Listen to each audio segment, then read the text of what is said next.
Sahabat mata, ada pertanyaan, apakah termasuk lahn jali atau lahn khafi, dan apa hukumnya ketika seseorang membaca lafadz di dalam Al-Quran yang harusnya terbaca panjang tapi dibaca pendek, atau melebihkan kadar panjang yang semestinya.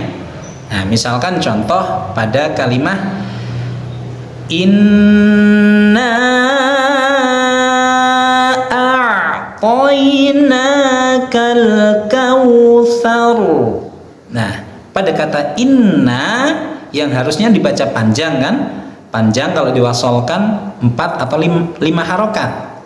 Ya. Kemudian dibaca pendek. Inna a'tainakal kautsar.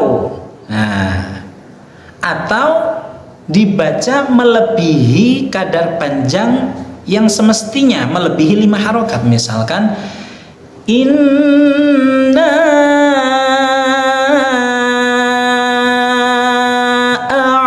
a'tainakal kautsar.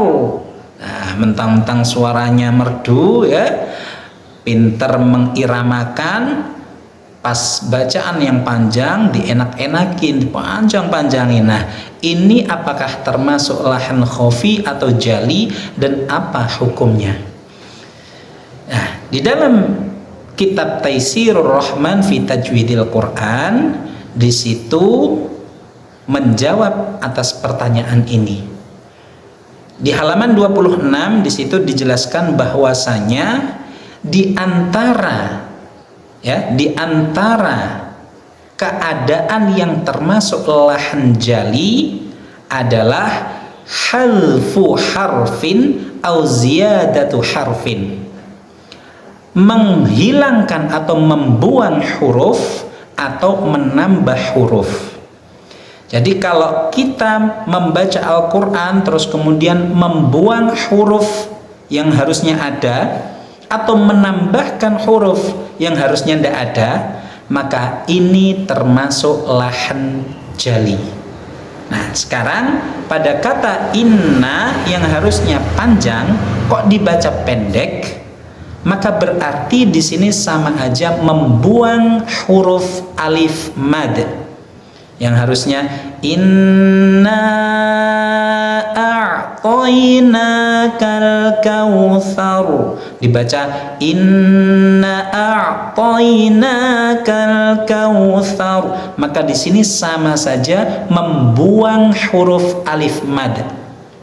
Karena membuang huruf berarti dia termasuk lahn jali, termasuk lahn jali, dan artinya berbeda, berubah maknanya.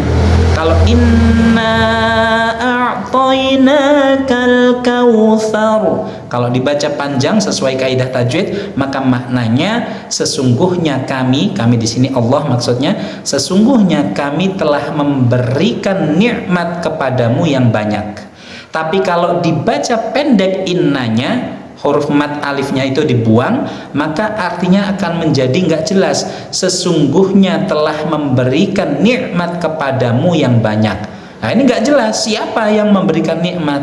Nah, maka ini akan memberikan pemahaman yang salah, memberikan makna yang berubah. Lalu apa hukumnya ketika membaca huruf yang harusnya panjang kemudian dibaca pendek? Dan ini tadi kan termasuk lahannya jali ya. Nah, hukumnya jika seseorang itu disengaja, dalam arti sudah tahu yang harusnya panjang kok dibaca pendek, nah, jika disengaja maka ulama sepakat hukumnya haram secara syar'i, tentu berdosa. Itu ya. Itu kalau misalkan membaca kalimat atau huruf yang harusnya panjang tapi dibaca pendek. Terus kemudian pada pertanyaan selanjutnya, jika melebihkan kadar panjang yang semestinya, nah ini apakah sama masuk kategori lahn jali atau lahn khafi? Nah, kalau memanjangkan kadar lebihnya itu dipanjangkan melebihi kadar semestinya, maka ini masih tergolong lahannya khafi, ya, karena dia tidak membuang huruf, juga tidak menambahkan huruf. Jadi ketika memanjangkan kadar panjang mat melebihi semestinya, ini bukan berarti menambah huruf, tidak, ya. Sehingga di sini dia termasuk lahannya itu lahan khafi. Dan apa hukumnya lahan khafi? Hukumnya masih tergolong makruh, ya, makruh. Tidak sampai haram. Tapi jangan sampai ketika kita sudah belajar tajwid, sudah mendalami tajwid, sudah faham kaidah tajwid dengan baik, kemudian kita mengentengkan, ya. Sudah tahu itu kadar panjangnya 4, nah karena suara kita enak dipanjangin melebihi kadar yang semestinya. Ini jangan seperti itu juga, ya. Nah, jadi membaca pendek pada huruf yang harusnya panjang ini termasuk lahan jali dan hukumnya haram jika disengaja, ya. Tapi kalau melebihkan kadar panjang melebihi kadar panjang yang semestinya, ini termasuk lahannya masih lahan khafi dan hukumnya makruh, gitu ya. Mudah-mudahan penjelasan ini bermanfaat.